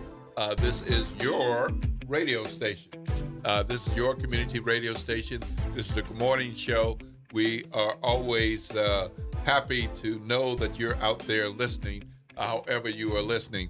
Up next, we're going to be talking about the incident that everybody is talking about, something that went down on Sunday in church involving candidate Royce Duplessis and Byron Cole. And I'm going to let Chief just give you a little context, just briefly, so we can get to our special guest. Yeah, Byron Cole and his mother, Mama D, was a community activist, and they're very community engaged. So, a situation happened that we're going to expound on, and we're going to get to it. But Mama D did a lot. She did a lot. She was one of my greatest supporters and sometimes one of my harshest critics. But She was always fair with me, and she showed me a lot of love and respect. Like I said, she can talk about me, but nobody else better not talk about me. Right. And so that's a piece of understanding Byron Cole. Exactly. He was raised in that. He was raised in that political world. Okay. So let's hop to it and talk with the man who has blown up on social media. Before this, let me just say before this, but in particular on Sunday and since. We have on the line with us Mr. Cole. Good morning. Good morning. How you guys doing today? Fabulous. Been knowing you since you was a little boy. Yeah. Yes. Well, thank you for joining us. A number of our listeners know who you are and know about your mom, but we continue to get new and different listeners. So, but I want to hop to why you are so caring and loving about the city, and in the way that you choose to show that love, and frequently it's such strong criticism or raising questions. Just tell us about that approach before we touch on Sunday. Okay. Before I say that, I'd like to thank you for reaching out. It's a pleasure to be on. I want to really thank Mr. Compass for his preface, because people have to understand my background to understand my trajectory. Why I love the city so much is because all of the people in your peer group understand that I was the little curly-haired boy in Central Lockup with the onesie pajamas on, Spider-Man and Kermit the Frog, sleep in my brother's lap while my mother was facilitating needs of this village for free. And so I don't know any other way. Every time I tried to go be American, Mama said, no, you're going to stay true. And so I am an apple from the tree, but people have a problem distinguishing or making a distinction between estrogen and testosterone. And that's an issue that we can address later. Okay. But I think I answered your question, sir. Why my commitment? I don't know anything different. Got it. And so we haven't had social media in forever, over the last several decades. How'd you find your way into social media and building the audience that you have? It found me. Every page I get, I've had over 7 pages of 25,000 or more, and they take them from me. And it's again, I'm going to go back to my foundation, the trajectory. I'm human, so you have to sift through my personality, but I've been consistent, and that's what most of my followers tell me, man. You're consistent. Okay. Yeah. And now you've been called a social media influencer. Is that a title or a phrase that you feel that is accurate, or how would you describe yourself? It's totally inaccurate. And everyone that knows me knows that I've been going to jail for civil disobedience since I was 16, and that I've been getting put out of PWIs for speaking up for my people before there was a camera, before there was a cell phone, before there was a social media, that it's a part of my fabric. It's interwoven for sure. And that's proven by the sacrifice. I have a civil disobedience jacket of 43 arrests in 14 municipalities in 7 states where no one came to save me, no grant money, no 501c3, instinctual, boots on the ground. I'm an abolitionist. I'm not an activist because that's become tainted. That has a connotation of grant money and administration costs. I'm an abolitionist. Abolitionist, not social media influencer. And like my mother before me, no. So I don't like social media influencer because then that lumps me with other people who got mad because they got a speeding ticket and decided to get mad at the system and got some steam behind them. I am a dedicated, boots on the ground, foot soldier for a real army that was developed by a real general that was accredited by this city and all of its infrastructures. And I would like to be seen as such.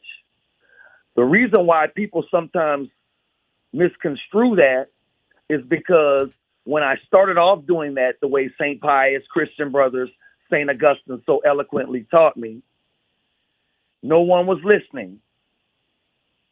And so when I got offended and showed that I had the tenacity of a true New Orleanian and I really am from here, then people started listening. Right. And so most recently, one of the things that you have been doing, and if I'm inaccurately describing any of this, please do correct me and change that. But you've been consistently challenging people who are running for office, whatever office, and more recently, the candidates who are running for mayor. From what I've seen, and if I'm wrong, tell me, you have challenged things that have been done or said by Helena Moreno, by Oliver Thomas, and by Royce Duplessis. Yes. Not one particular person, but each of those people, and for different reasons each of those times. Is that correct? Yes. Okay. I feel like there's a need. First of all, I'm not challenging anyone. Byron, not to cut you off, let me ask you a question because you know I'm a real shooter. We talking about the incident that happened with you and Royce Duplessis. Give us your side of the story, what happened. So we only got 2 minutes, so I want you to give the opportunity to talk to the people. Okay, so I don't think that's fair. I want you to have me back. If I start speaking on that, I want you to have me back. We'll have you back. Okay, we'll have you back. That's no problem. That's no do it in 2 minutes, and then Royce is going to have a show. He's going to have the floor, and that's not fair. Have us both on, and I'll address it. And I'll be cordial, and I won't break any laws, or I won't break any codes to your show. Have us both on, and we'll discuss it. That will be a blockbuster.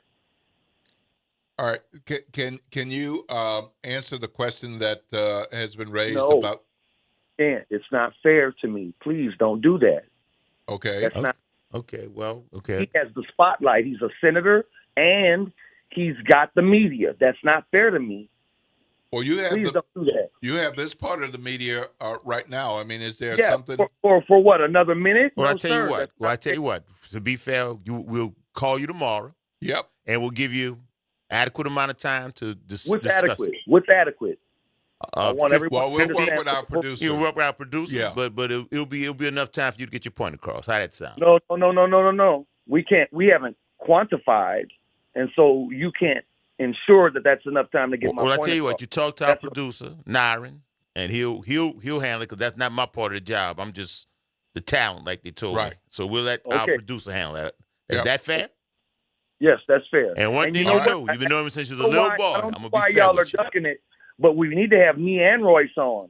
Well, I think that's a different issue only You guys, because you have the ability to control mics and everything. You can just mediate. listen. No. If somebody is a candidate for office, that it moves into a different sphere when it comes to the Federal Communications Commission and to the operation of the station, because then you get into the equal time and that kind of thing. I'm gonna tell you this: I'm not gonna go into it on the show unless you give me at least 20 minutes. I just saw you talk to Silas. I saw you talk to Silas for 8 minutes, and then you give me 2 minutes to talk about No.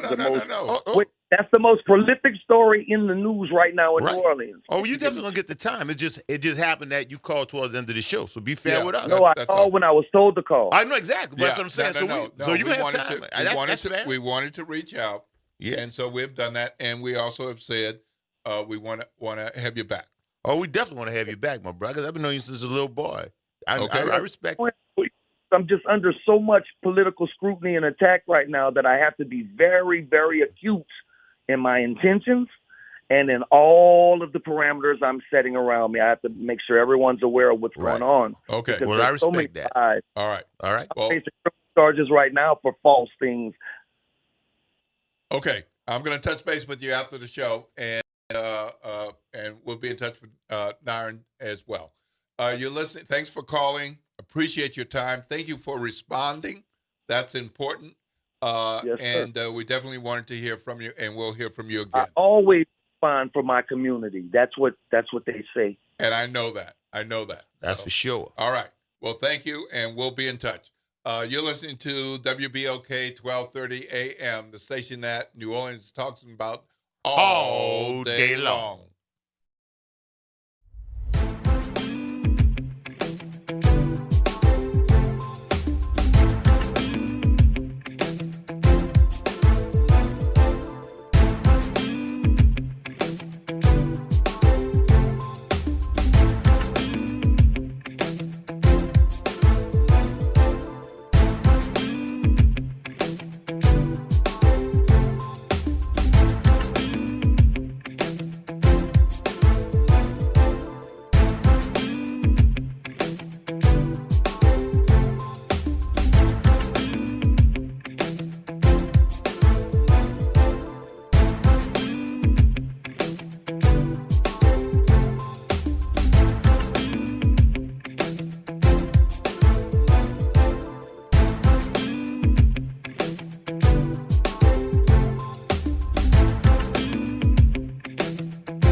Have you heard the secret of what New Orleans is talking